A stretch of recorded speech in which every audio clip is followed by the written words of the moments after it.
How's it going? This is your Supply Chain Pro here. In today's video, we're going to be talking about company culture. One of the most powerful forces in a business is its culture. In an organization, the culture is a collective tendency towards something that all or many of the individuals adhere to.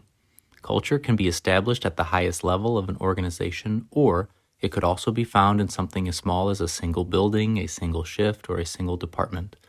Culture can be displayed in both good and positive aspects, as well as bad and negative aspects. Good company culture promotes positive values such as productivity, efficiency, respect, and dignity.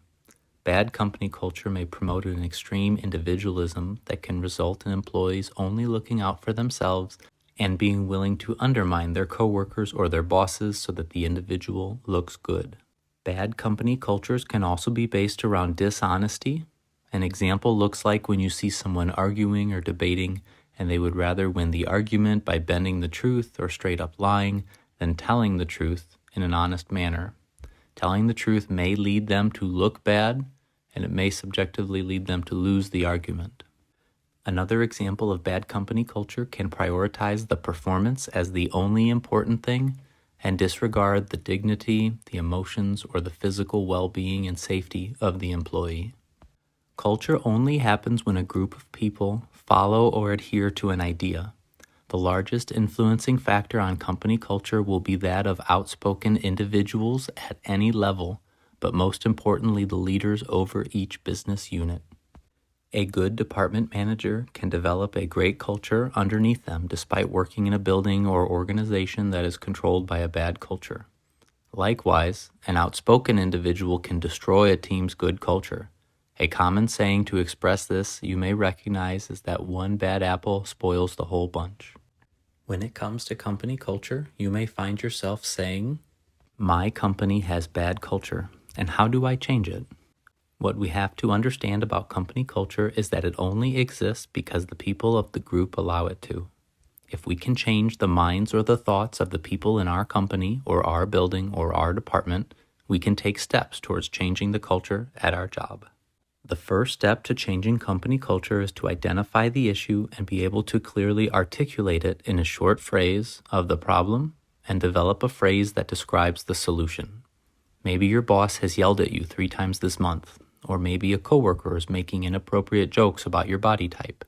These are things that could be summed up as a disrespectful, the creation of an unprofessional work environment, and you would want to coin and spread the phrase of making a respectful or professional work environment. Culture is something that is going to be passed from person to person through social interactions. The next step is for you to take your phrases and start talking to your coworkers, bosses, and everyone that you can about this topic using your phrases. Changing culture means changing the minds of those around you. If 80% of your coworkers also feel disrespected, there is enough social strength in numbers to make a change happen. The third step is to continue to define examples of what you want to see as respectful in the workplace and continue to define what you have seen in the past that was disrespectful. This step builds a depth of knowledge for the group on what has been done poorly in the past and how to do things correctly in the future. You will have greater amounts of success in changing your company culture if you highlight topics that everyone can agree on are good.